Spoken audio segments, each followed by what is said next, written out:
যদি কোনো সন্তান পড়ালেখায় মন না বসাতে চায়, তাহলে শুধু শুধু সন্তানকে নিয়ে নিজেদের কল্পনা জল্পনা আশা ভরসা সমস্ত কিছু মন থেকে ঝেড়ে ফেলে দিতে হবে।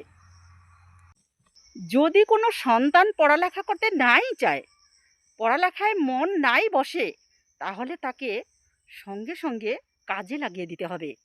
কারণ সে যখন পড়ালেখা থাকবে না, কোনো কাজ থাকবে না, তখন সে ওই নষ্টের দিকে ধাবিত হবে।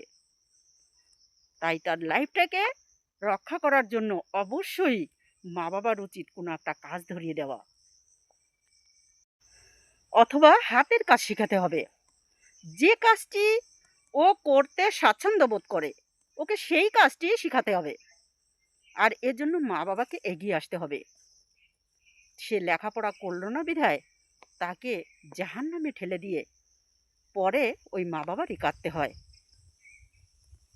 অল্প বয়স থেকে হাতের কাজ শিখলে ওই সন্তানের হাত আরো পাক্কা হয়ে যাবে। পুরোপুরি আত্মবিশ্বাসের সাথে কারো একটা কাজ ধরতে পারবে।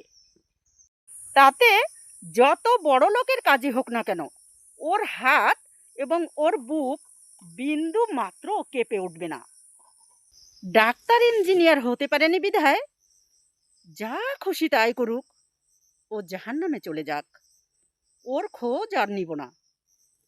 এরকম ভুলটি কখনো করা উচিত নয়। ওই বিষয় জ্ঞান আরও চৌগুণ হয়ে যাবে এবং নিখুঁত কাজ করতে পারবে। ওই সময় ছেলে মা বাবার কাছ থেকে আদর ভালোবাসা না পেয়ে